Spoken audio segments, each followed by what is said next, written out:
Речиси 2 часа поранешниот претседател на Скопскиот кривичен суд Панчевски даваше исказ како оштетен. Беше повикан од како поднесе кривична пријава против специјалните обвинителки Катица Јанева и Ленче Ристовска, истражителот на СЈО Видоел Лучкаровски и претседателката на Гевгелискиот суд Злата Попова.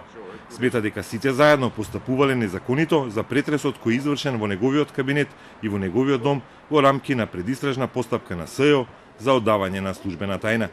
Панчевски цело време ја нарекуваше Јанева обвинетата и вели дека побарал и неговите адвокати да бидат присутни за време на нејзиниот распит, доколку Скопското обвинителство ја покани.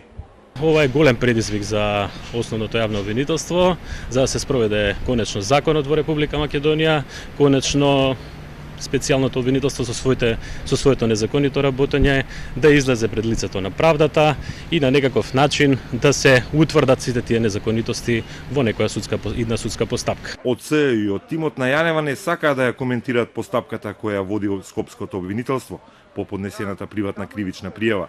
Кратко соопштија дека не добиле никаква покана за распит. Претресот за кој Панчевски смета дека е незаконски одобрен и извршен се одвиваше на 5 октомври лани.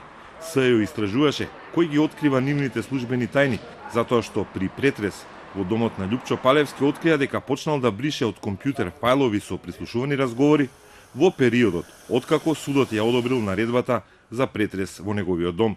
Додека беше претседател на Основниот суд Скопје 1, постоеше голем анимозитет меѓу Панчевски и специјалното обвинителство, поради впечатокот во јавноста дека судот ги кочи истрагите на Јанева, а тој пак обвинуваше дека СЈО не го познава законот.